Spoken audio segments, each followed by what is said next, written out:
Wali Paidi dengan perasaan gundah berniat pergi ke Tulungagung sowan ke Mas Kiai.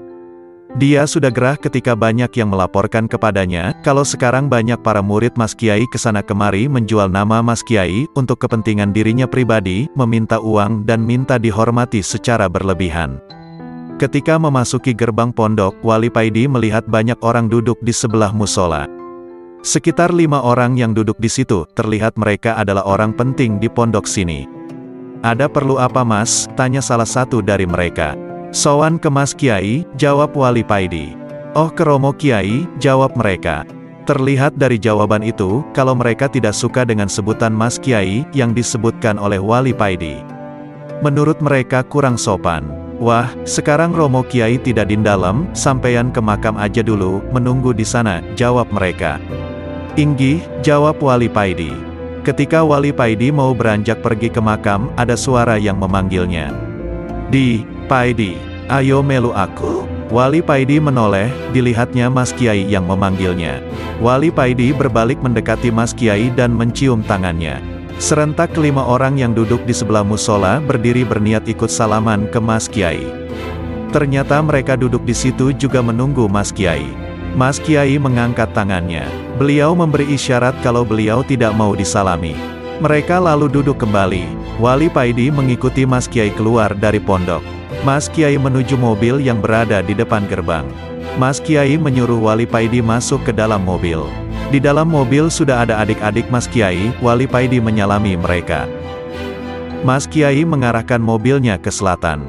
Wali Paidi tidak tahu diajak kemana. Mobil itu baru berhenti ketika di depannya ada warung kopi. Mas Kiai turun diikuti adik-adiknya. Wali Paidi mengikuti di belakang. Warung kopi ini terlihat sederhana, tapi dari aroma kopinya, terasa kalau kopi di warung ini terasa nikmat. Adik-adik Mas Kiai duduk agak menjauh, sedang Wali Paidi dan Mas Kiai duduk satu meja. Wali Paidi belum berani mengutarakan niatnya ke Mas Kiai. Baru setelah pesanan kopi datang, dan Mas Kiai tampak sudah menyeruput kopinya, dan mulai menyalakan rokok mildnya, Wali Paidi berniat mengutarakan unek-uneknya. "Dari rumah saja Mas Kiai mendahului bertanya. "Iya Mas Kiai," jawab Wali Paidi. "Begini kadang Allah menguji hambanya dengan mendatangkan orang yang berniat menipu kepada kita. Apakah hati kita akan terusik dengan hal tersebut atau tidak? Seyogyanya kita dalam menata hati tidak boleh membedakan siapapun yang datang kepada kita. Hati kita tidak boleh kemasukan sifat benci ataupun tidak suka kepada siapapun," kata Mas Kiai. Setelah menghisap rokoknya, Mas Kiai berkata lagi, "Allah mengujiku dengan mendatangkan para murid yang suka menjual namaku, suka meminta atas namaku. Dalam hal ini tidak boleh sedikit pun di dalam hatiku ada rasa benci atau tidak suka terhadap mereka. Karena Allah lebih berhak memutuskan apa yang dikehendakinya. Aku hanya membimbing mereka. Kadang Allah mengirim orang untuk menipuku. Apakah hatiku akan sedih dengan uang ratusan juta yang raib karena ulah mereka? Apakah hatiku akan benci kepada mereka? Ini semua ujian Kadang untuk menghajar nafsuku, aku malah memberi uang kepada mereka yang pernah menipuku. Kita harus menjaga hati kita jangan sampai kemasukan sifat-sifat tercela." Wali Paidi menunduk, dan tanpa bisa dicegah berlinanglah air matanya. Kring, kring, kring, Wali Paidi melihat HP-nya. Terlihat sebuah nama yang Wali Paidi sangat mengenal dan menghormatinya. Wali Paidi mengangkat HP-nya. "Bro, ayo ngopi," suara terdengar dari seberang. "Siap bro," jawab Wali Paidi. Wali Paidi bergegas ganti pakaian. Sarung wadimor dan baju ditanggalkannya, dia ganti memakai celana yang bawahnya mengecil yang dia tidak tahu celana apa ini namanya. Kaos oblong ketat warna hitam dan rambut gaya Kim Jong-il yang lagi ngetren saat ini. Yang kanan kiri dipotong tipis tapi atasnya dibiarkan lebat. Wali Paidi baru kemarin potong rambut model begini di tukang potong rambut Madura. Wali Paidi bergaya seperti ini demi menghormati teman yang mengajaknya ngopi ini. Wali Paidi ini sampai sekarang masih heran dengan temannya yang satu ini, penampilannya mas bro banget, padahal kalau tahu dan lama bergaul dengannya, temannya ini luas dan dalam, laksana samudera. Wali Paidi berangkat, padahal dia belum tahu temannya ini ngopi di mana. Yang penting dia berangkat dengan niatan nyambung seduluran. Tidak lama kemudian HP-nya berbunyi, ada SMS masuk.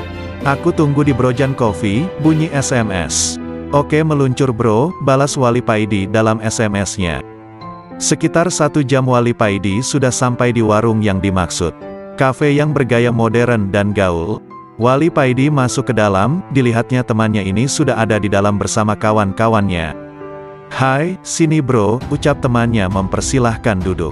Wali Paidi mengangkat tangannya, say hello, kemudian duduk. Tidak lama kemudian datang seorang perempuan menyodorkan menu kepada Wali Paidi. Pesan apa bro, ucap Wali Paidi kepada temannya. Terserah bro, kata temannya. Wali Paidi mengambil menu dan membukanya.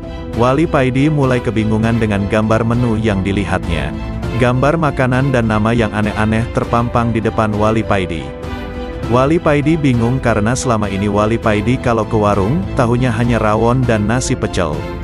Wali Paidi mencoba melihat menu minuman, Wali Paidi tambah bingung karena gambar kopi hitam yang dicarinya tidak ada. Yang ada hanya minuman warna-warni dan aneh-aneh, ada kopi tapi sudah dimodifikasi sedemikian rupa. Ini aja bro, Wali Paidi menunjuk gambar minuman yang menurutnya menarik. Gak makan, ucap temannya. Gak bro, ucap Wali Paidi. Di sini makanannya juga ada nasinya loh, goda temannya, tahu kalau Wali Paidi bingung. Gak bro udah kenyang, kata Wali Paidi. Wali Paidi sendiri tidak tahu mengapa dirinya merasa gak selera dan merasa kenyang setelah melihat gambar makanan di menu. Setelah makanan datang, mulailah Wali Paidi ngobrol-ngobrol. Asap rokok mulai mengepul di antara mereka. Mild, Samsu, Marlboro berserakan di atas meja. Suasana di kafe sangat ramai. Di sebelah meja Wali Paidi ada sekelompok muda-mudi yang sangat ramai, tertawa dan bersenda gurau dengan hebatnya. Biarkan saja mereka bro, mereka itu masih mimpi, nanti kalau mereka bangun mereka akan menangis-nangis, ucap temannya kepada Wali Paidi. Wali Paidi kaget, tiba-tiba Wali Paidi seakan-akan melihat mereka yang sedang bersenda gurau itu, sudah mati berada dalam kuburnya dan menangis menjerit-jerit karena siksa. Ya Allah, astagfirullah, ucap Wali Paidi dengan kaget dan spontan. Wali Paidi berdiri lalu duduk, berdiri lagi lalu duduk lagi. Ya Allah, bro, gimana dengan diriku bro, gimana dengan diriku bro, ucap Wali Paidi dengan menunduk. Wali Paidi merasa dirinya selama hidup di dunia ini bagaikan orang yang tidur dan bermimpi. Dia sering melupakan Allah dan hanya mengejar kenikmatan dunia. Kelak kalau dirinya mati dia baru sadar, seakan bangun dari tidurnya. Astagfirullah, hanya itu yang keluar dari mulut Wali Paidi dengan lirih. Dengan bersandarkan tembok, Wali Paidi menikmati kopinya, sesekali dia menyedot rokoknya. Allah, zikir Wali Paidi mengiringi hembusan rokoknya. Wali Paidi mendoakan seluruh masyarakat di kampungnya, seluruh teman-temannya, guru-gurunya dan semua yang berhubungan dengannya. Wali Paidi bersiap-siap mau mengunjungi saudaranya yang baru mempunyai anak. Setelah merasa cukup ngopi dan merokoknya, Wali Paidi mengeluarkan motor dan mempersiapkan segala keperluan kalau hujan turun, dan berangkatlah Wali Paidi ke rumah saudaranya. Wali Paidi sebulan ini diberi karomah oleh Allah berupa kilatan-kilatan kejadian-kejadian yang akan terjadi di kemudian hari. Orang Jawa mengistilahkan, "Rusak durunge winarah." Repot juga sekarang jadinya, karena Wali Paidi kadang-kadang keceplosan omong, mengatakan sesuatu yang belum terjadi kepada orang-orang di sekitarnya. Dan ketika ada istri dari saudaranya, teman seperjuangan Wali Paidi, ini hamil, Wali Paidi mendapat kilatan cahaya di hatinya kalau anak dari saudaranya ini laki-laki. Tapi saudaranya ini bilang kalau istrinya habis di USG dan hasilnya kalau calon anaknya ini perempuan. Wali Paidi sangat menghormati saudaranya ini, karena dialah yang memperingatkan Wali Paidi kalau dia mulai salah arah. Wali Paidi hanya diam setelah diberitahu oleh saudaranya ini. Saudaranya ini lalu berkata lagi, "Kalau anakku lahir laki-laki kelak dia akan jadi wali besar." Wali Paidi tersenyum, dalam hati dia berkata, "Saudaraku ini memang lucu dan aneh, katanya perempuan, doanya seakan calon anaknya ini laki-laki." Amin. Wali Paidi dengan sepenuh hati mengamini. "Tapi calon anakku ini perempuan katanya kepada Wali Paidi. Wali Paidi hanya bisa tertawa melihat semua ini.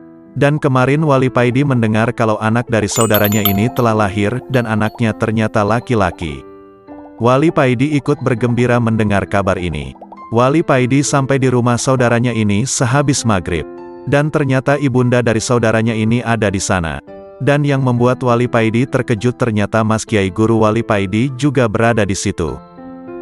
Baru datang tanya Mas Kiai. Inggih Mas, jawab Wali Paidi. Saudaramu masih menemui para tamu dari surau dekat sekitar sini, kamu sama aku saja, ucap Mas Kiai. Lalu Mas Kiai berdiri menuju sebuah kamar, dan Wali Paidi mengikutinya. Sesampai di kamar, Mas Kiai menyalakan TV, dan duduk bersila. Duduk sini sebentar lagi kopinya akan datang, ucap Mas Kiai. Wali Paidi duduk di samping Mas Kiai, melihat TV berdua. Setelah memindah-mindah channel, akhirnya ditemukan film action barat yang bagus. Wah iki film apik ucap Mas Kiai dengan gembira. Wali Paidi hanya diam. Wali Paidi sebenarnya suka dengan film itu, tapi Wali Paidi sudah pernah melihatnya dan tahu dengan akhir ceritanya. Gak suka dengan film ini tanya Mas Kiai. Ndak Mas, jawab Wali Paidi berterus terang, karena percuma kalau ngomong ditutup-tutupi. Mengapa? Tanya Mas Kiai lagi. Karena sudah tahu jalan ceritanya, jawab Wali Paidi lagi. Lalu 2 cangkir kopi datang diantarkan kepada mereka. Mas Kiai membuka tutup cangkir kopinya dan menghirup aromanya. Tampak wajah yang begitu bersyukur terlukis di wajah Mas Kiai, lalu Mas Kiai menaruh cangkirnya dan berkata, ya begitulah kalau sudah tahu akhir ceritanya walaupun film yang kau lihat itu bagus akan terlihat membosankan. Makanya ketika Allah memberiku kilatan cahaya kejadian-kejadian yang akan terjadi di masa mendatang, aku meminta kepada Allah untuk menutupnya kembali, karena hidup ini akan gak asyik dan membosankan. Setelah mengucap kalimat itu, Wali Paidi dan Mas Kiai tertawa. Mereka tertawa lagi, tahu sama tahu. Begitu juga dengan saudara kita yang baru punya anak ini, dia sebenarnya bisa melihat jenis kelamin anaknya, tapi dia tidak mau, biar jadi kejutan, begitu katanya, ucap Mas Kiai. Inggih, ucap Wali Paidi sembari tertawa. Kasihan orang-orang yang di sekitarmu kalau kamu tidak minta kepada Allah untuk menutupnya, kata Mas Kiai. Inggih Mas, jawab Wali Paidi dan mulai berdoa kepada Allah untuk menutup kilatan cahaya karomah di hatinya.